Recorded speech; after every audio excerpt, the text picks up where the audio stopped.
Hello and welcome back. This is Justified Jewel Podcast, hosted by yours truly, Joann Cox. And we told you that we'd be back. We're right here on the scene again, just so that you can know more about the political system. And our purpose behind all of this is to just make sure that you're knowledgeable and that you're going to find out things in a political way with some terminology that you will be informed before it's time for election. We are here in North Carolina, exactly in Fayetteville, and we want you to know that we're here for you. Again, I told you, Bryant Winters will be here every segment. So look for us each and every day. Bryant, welcome. Thank you for having me back, Joann. It's always good to talk with you. Yes, yes. And we left off with some really important points on last time, but I'm not going to take that time to recover. You can just look at the first episode. We want to briefly review some of Dr. King's principles. Can you do that for us, Brian? I can. So again, my name's Brian, and I'm asking for people's votes to vote together in November so that we can improve the quality of life for every single American. And this is a political paradigm that is built on Dr. King's principles of nonviolence. And you probably didn't learn these in grade school the way you learned the preamble, but very briefly, Dr. King's six principles are is that nonviolence is a way of life for courageous people, that it seeks to win friendship and understanding, that it seeks to defeat injustice, not people, that nonviolence holds that suffering can educate and transform, that nonviolence chooses love instead of hate, and that nonviolence believes that the universe is on the side of justice. And those principles, those ideas, applying those to politics means not trying to hate the red team or the blue team into non-existence, but instead identifying as Dr. King said, you can hate the sin, love the sinner.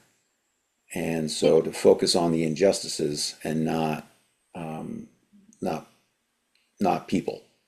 What are the actual problems that we want to try and address in this Yes. country? And right now in our area, and when I say area, our community, our world, there's so much violence. And where the violence is coming from, I'm believing that it is pent up anger, pent up feelings, pent up things that you can't say, knowing that you have been mistreated, knowing that you have no hope. You're believing that, and that you've tried and tried, and now it just burst out. And we want to have nonviolence, but that is where I see that it's actually coming from.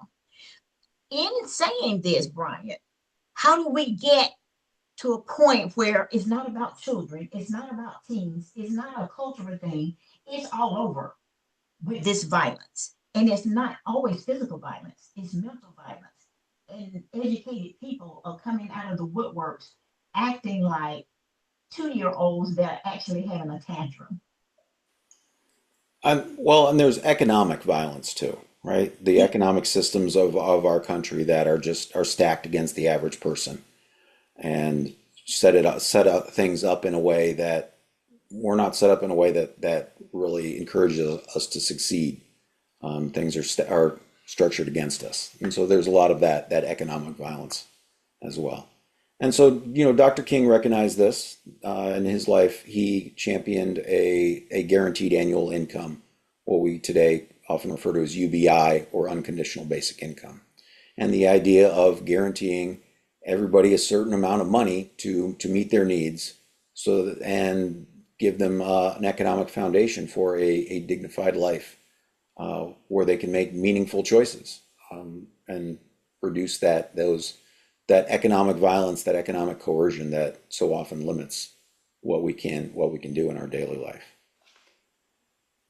and when we talk about that, when you talk about the economics and people jobs and how we're being paid and how education is out there, and it sounds like it's open to all, but we know that education is not open to all. And it is so expensive that some people feel like it's on the back burner and there's Yeah. no way they could possibly attend a university. Yeah. And the people that are attending universities are spending a lifetime, to pay those loans back.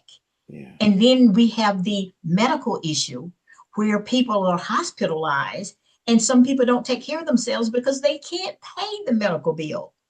What are we going to do and how do we approach all this? Like, you raised some good points. I grew up poor. I got to talk when I was in junior high that there's no money for college. Mm-hmm. And so, I never had that opportunity.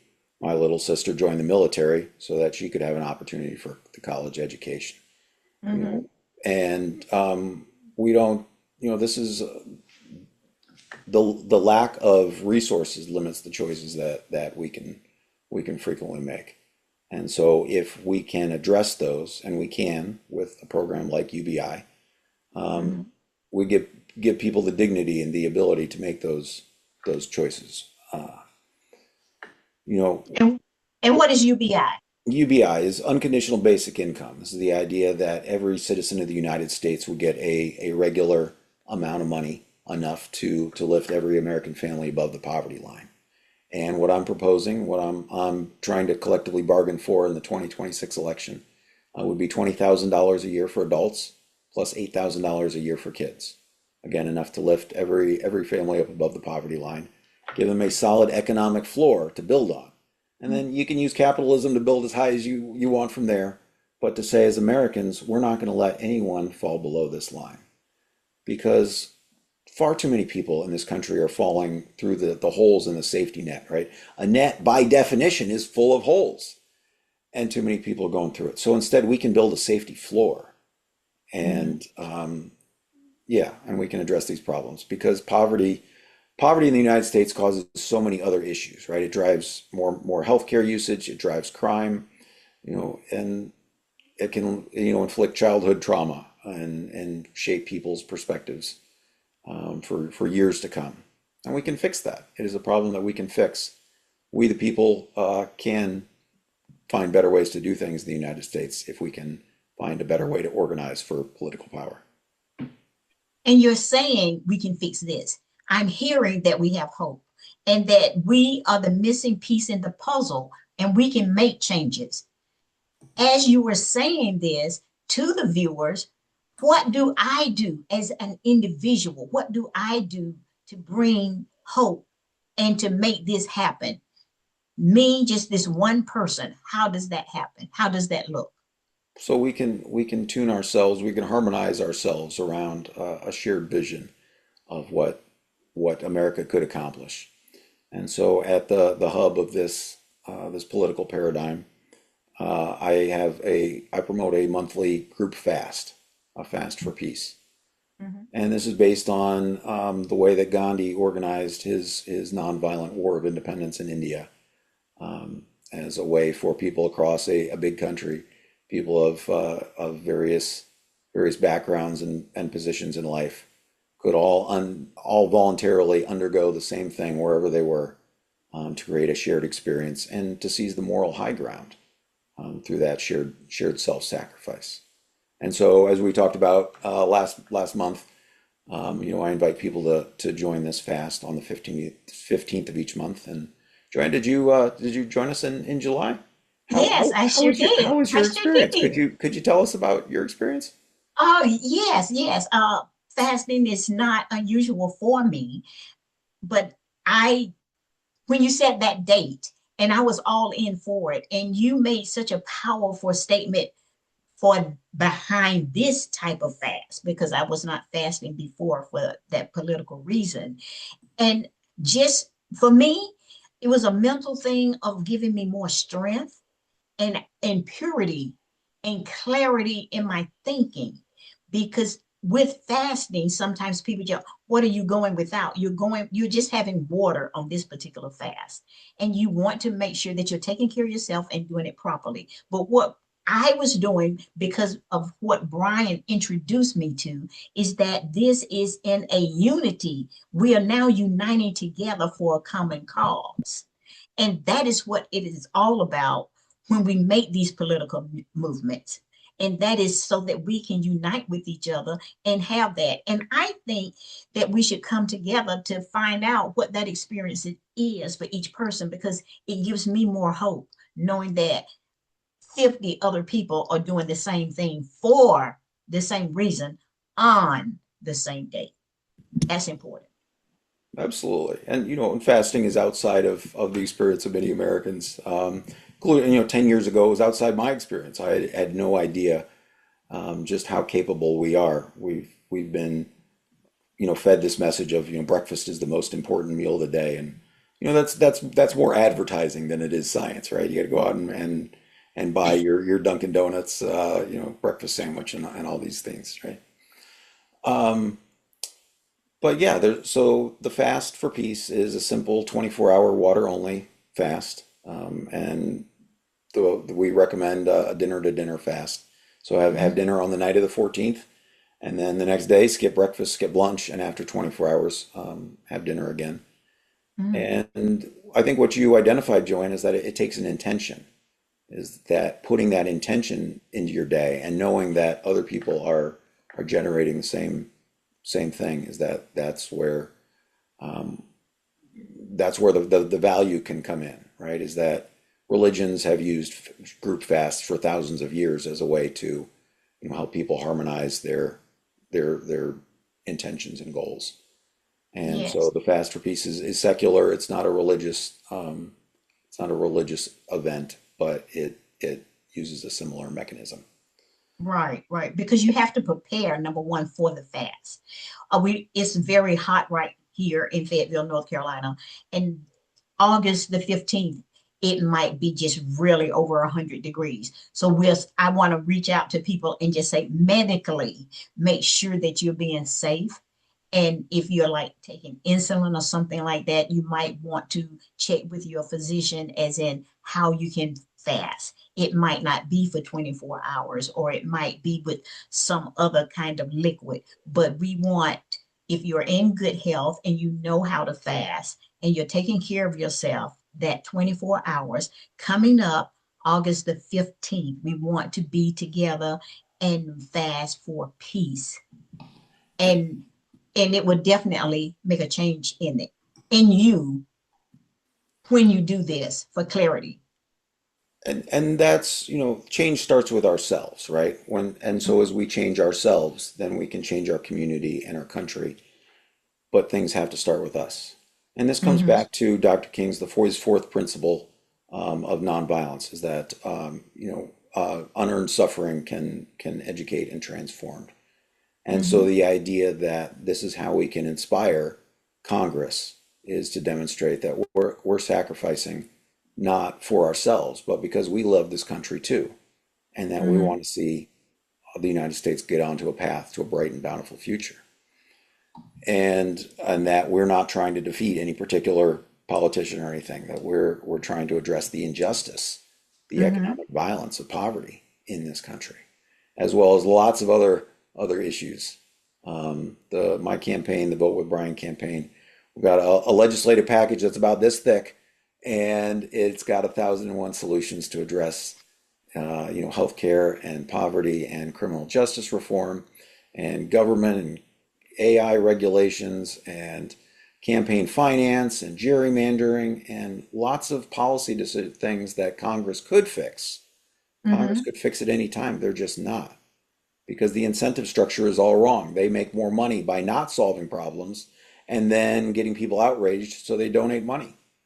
Well, And that may be good for them, but it's not good for our country. We can do and better I and we deserve better. and I brought up earlier, I talked about education and then I talked about medically. And if it's not happening to you, sometimes you don't see the reason behind certain things. But someone that you know in your office, in your school, are going through some real hardships. And we don't understand that everyone doesn't have insurance and don't qualify to get insurance and can't pay these monthly premiums, and they don't even understand what they need to do. But when you put it on the table and realize that anyone at any time could have a medical emergency, you don't want to have to think that you can't be seen because you didn't have something, or you're going to get less quality care. Can you imagine that for yourself? Oh, she doesn't have this type. She has A, not B. She doesn't have this premium. And now we're just going to leave her there on the side. These are the things that happen in the hospital. These are the things that are happening in a doctor's office. When they find out what type of insurance you have, you get a certain kind of treatment. And I'm going to give you an example that I worked at an office long time ago and worked for two great physicians because they were husband and wives. And they said, I don't want to know their insurance. And I was going, but it has to be in the chart. And they said, fine, but I don't want to know because I don't want to treat them any different than whether they had this top of the line insurance or whether they were on Medicaid and Medicare. And that's good thinking to me. But think about that as I switch it back over to Brian. This is what we're talking about in the medical area, that everyone can't have what you could possibly have already. Brian, Yeah, on medical. on medical. So the legislative package, which is called the Populist Act, stands for a partnership of ordinary people undermining lobbyist influence for societal transformation. And so the Populist Act does include universal health care built on Bernie Sanders' Medicare for All, Mm, and as well as many other provisions that help people have better lives, like free school lunches and and breaking up those big healthcare companies like United Healthcare that control people all the way through the process and restoring competition to our system. Now, this idea of collectively bargaining and being willing to support the red team and the blue team, or being willing to disregard party in the election, that can be a scary thing. That maybe we're invested in one team or the other, and the idea of letting the other team succeed, is could be frightening. Or if we stop playing the lesser of two evils game, then that means there's the possibility that the greater of two evils could win.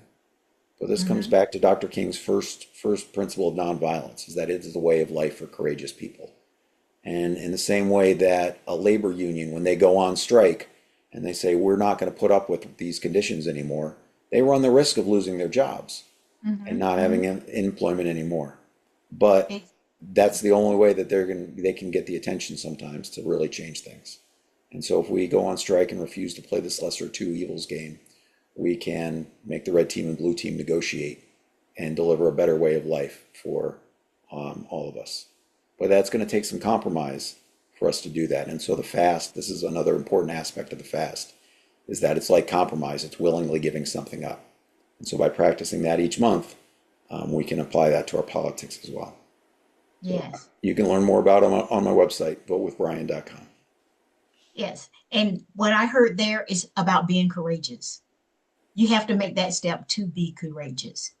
And this is the end of this particular episode. And again, I will let you know that this is Justified Jewel Podcast. And you can check out my website at www.justifiedjewel.com.